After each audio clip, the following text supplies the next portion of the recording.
Perkenalkan, nama saya Nur Ayunda Hasana, NPM 190101111123. Saya berasal dari Institut Agama Islam Negeri Metro. Saya berasal dari jurusan Pendidikan Agama Islam kelas B semester 4. Baik, di sini saya akan menjawab pertanyaan tentang yang pertama ialah nikah beda agama dan yang kedua ialah nikah anak zina. Baik, saya akan membahas pertanyaan yang pertama ialah seorang bapak yang non-muslim hendak menikahkan anaknya yang seorang muslim. Apakah dalam fikih sah atau tidak? Jadi, saya akan mencoba menjawabnya. Dalam pandangan ulama-ulama, tidak sah perwalian seseorang yang berbeda agama dengan perempuan yang dinikahinya. Oleh karena itu, tidak sah perwalian seseorang kafir atas wanita muslim. Tidak sah pula perwalian seorang muslim atas perempuan kafir. Nah, jika wali keadaannya seperti itu, maka hak perwalian berpindah kepada mazhabnya. Jadi, menurut mazhab Syafi'i adalah yang pertama ialah bapak, yang kedua ialah kakek atau ayah bapak, yang ketiga ayahnya ayah bapak, yang keempat saudara sekandung, dan seterusnya. Yang jelas, jika wali dengan segala peraturan yang telah ditetapkan itu tidak ada atau bahkan tidak memenuhi syarat, maka penguasa kantor urusan agama atau KUA lah yang menikahinya. Baik, saya akan membahas tentang pertanyaan yang kedua, ialah apakah sah perkawinan beda agama dan apa hukumnya mereka berhubungan suami istri, apakah termasuk zina? Baik, saya akan mencoba menjawab pertanyaan tersebut.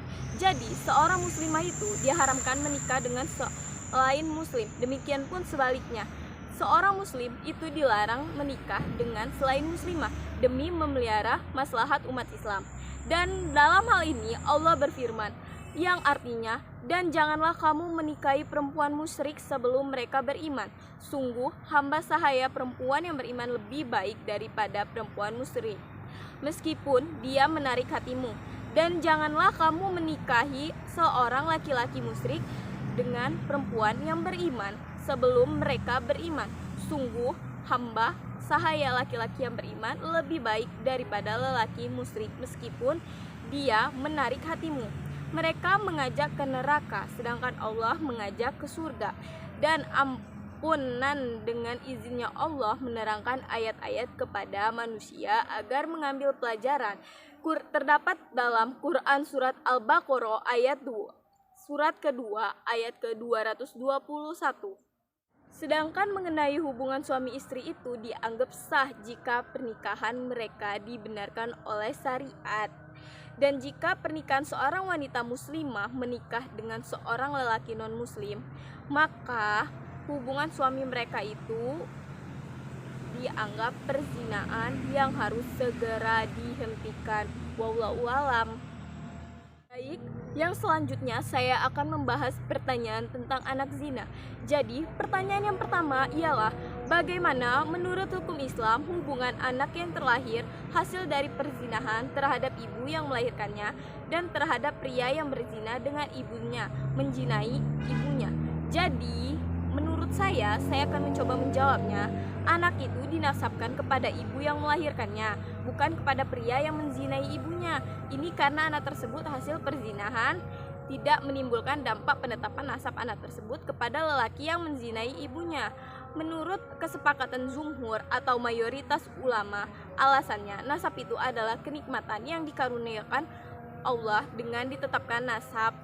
Jadi, dengan ditetapkan nasab itu, seorang ayah wajib menafkahi, mendidik, menjadi wali nikah, mewariskan, dan lain-lainnya. Oleh karena itu, nasab itu adalah kenikmatan, maka ia tidak boleh didapatkan dengan sesuatu yang diharamkan. Adapun dalil yang mendasari hal tersebut adalah hadisnya berikut ini, yang artinya anak itu dinasabkan kepada yang memiliki tempat tidur, lelaki yang menikahi ibunya. Dan bagi yang melakukan perzinahan atau hukuman batu rajam sampai mati. Hadis riwayat Al-Bukhari dan Muslim. Hadis ini menunjukkan bahwa hanya anak yang lahir dari perkawinan sah saja yang dinasabkan kepada ayahnya yang mempunyai tempat tidur, maksudnya yang menikahi ibunya. Adapun zina itu tidak layak untuk dijadikan sebab menetapkan nasab, bahkan pezina itu harus mendapatkan hukuman yang rajam. Baik, saya akan membahas pertanyaan yang kedua. Yang pertanyaannya yaitu, jika tidak bercerai, apakah anak hasil zina tersebut sama haknya dengan anak-anak yang dilahirkan setelah pernikahan? Baik tentang nasab, hubungan dengan pria tersebut, warisan, wali nikah, dan seterusnya. Baik, saya akan coba menjawabnya. Jika anak hasil perzinaan itu telah dinasabkan kepada pria yang menzinai ibunya karena pria tersebut telah menikahi ibunya itu, lalu pria tersebut menceraikan ibunya itu, maka hubungan antara pria dan anaknya itu tetap sebagai ayah dan anak dari segi nasab, nafkah, pendidikan, kesehatan, perwalian, pewarisan, dan seterusnya. Karena perceraian suami istri tidak mempunyai dampak dalam hubungan nasab seorang ayah dengan anaknya. Itu tadi jawaban dari pertanyaan-pertanyaan yang ada. Mungkin cukup sekian, saya akhiri. Wassalamualaikum warahmatullahi wabarakatuh.